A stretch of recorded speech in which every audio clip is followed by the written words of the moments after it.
Bagong lahat, may Lakers player di umano ang bibitawan after this season. Expected na hindi makakakuha ng kontrata si Rui Hachimura sa next to 8 weeks ayon yan kay Jovan Buha na insider ng LA.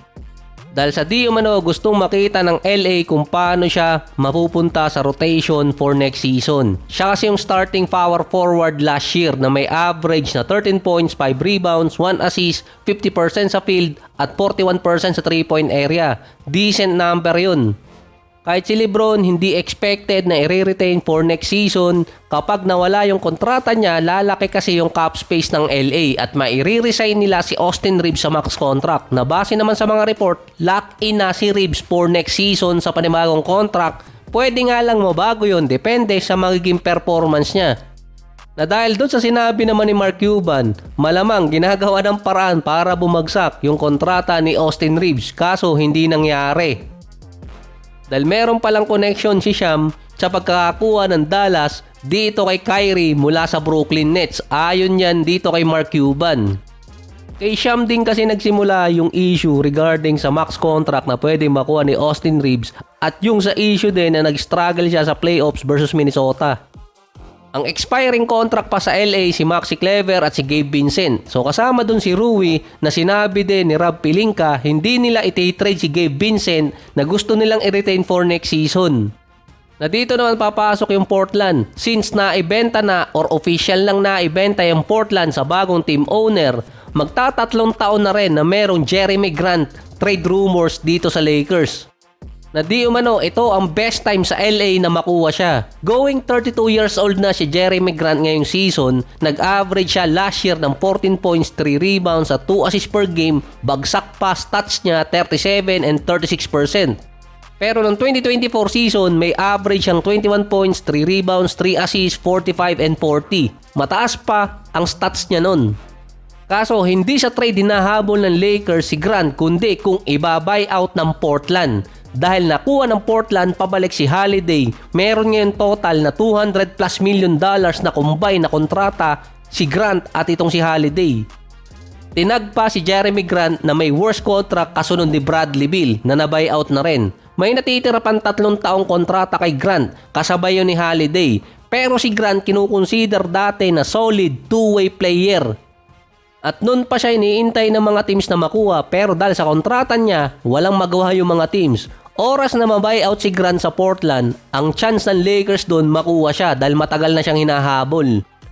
Meron na kasing pamalit ang Portland dito kay Grant, si Tonami Camara na isa sa best defensive player last year at isa din siya young player ng Portland. At meron din chance doon dahil nga si Luka magaling din mag-recruit. Ibang klase din kasi pag may itsura eh. After kasi ng contract expiration ni Rui, Vincent at Kleber, magkakaroon ng malaking salary cap ang LA for next season. Mali pala, magkakaroon sila ng malaking tax space, around mahigit $100 million. Kasabay yun na magte-take effect sa panibagong kontratang pinirmahan ni Luka noong nakarang mga linggo. Sa pagitan din ni Rui at ni Grant, mas better pa rin si Rui Hachimura ngayon eh dahil malayo na si Jeremy Grant sa Denver Nuggets days niya na isa sa mga missing piece player.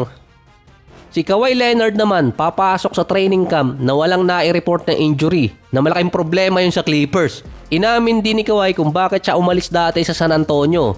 Nang sinasabi ng mga fans pinepeke lang niya yung mga injuries. Pero nag-benefit naman doon ang Toronto Raptors kasi nag-champion sila. Kaya naman problema yung sa Clippers dahil nasolusyonan na nila yung problema dati kay Kawhi na inaabot siya ng injury kapag sa playoffs na. Kapag maglalaro kasi si Kawhi by January, matatapos siya yung buong season pati na rin playoffs. Since bumalik si Kawhi sa ACL injury, laging kinakapos sa regular season, papasok pa ng playoffs. Hindi mawala-wala din kay Kawhi ang load management at posible lalong lumalayo next season. Ngayon naman, maraming gumulat sa bagong appearance ni Kawhi na mas mukhang pumayat. Naging slim Kawhi. Habang nasa practice silang dalawa ni Jaden McDaniels, makikita doon na malaking pinagbago ni Kawhi ngayong off-season.